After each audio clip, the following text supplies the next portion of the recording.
So let's talk more about volunteers then, because that is just such a diverse level of skill set you need to be in that position, right? So let's go to specific training. What are you doing to train volunteers so that they can kind of move and be very limber and being able to help a victim however they need to help the victim? So our folks at the DA's office are actually paid staff, but they receive the same training that a volunteer would receive.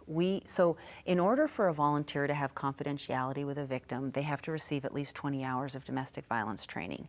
So we provide a 26.5-hour training, so we go a little bit above and beyond, in order for those victims to get an understanding of, volunteers to get a understanding of domestic violence, how the different systems work, how we intersect with other crimes like sexual assault and things like that, and really how do you do advocacy, right? Because the starting of almost every advocacy conversation is, how are you doing today, right? But getting comfortable doing that with all of the folks that are coming through the door who have experienced domestic violence takes some time.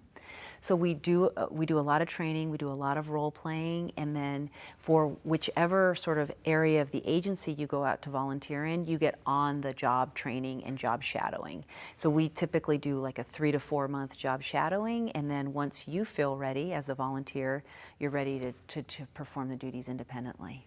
And the backgrounds of these volunteers, is there a consistent profile you have? Or do you have a lot of victims of domestic violence that have taken on this work? Are you looking at a much higher education level? Yeah. What's the profile? So when I started at SafeNest 2 years ago, our volunteer program was quite small, and it really was, victims of domestic violence are some of the most generous, brave, and smart people that I've ever met.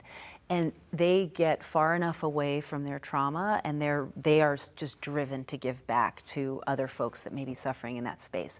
So certainly a huge portion of our volunteers are domestic violence victims.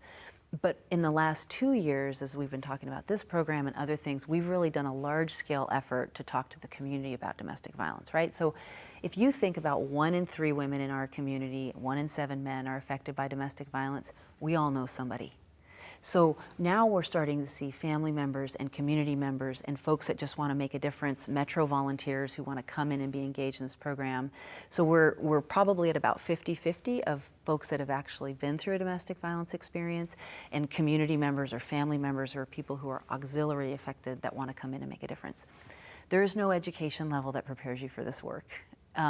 This is about, I want to connect with people and I want to make a difference, and I'm ready to do that. That's what it's about. There's no education that's required. There are very few requirements that we have from sort of that more structured place. It's all about that you want to do this work.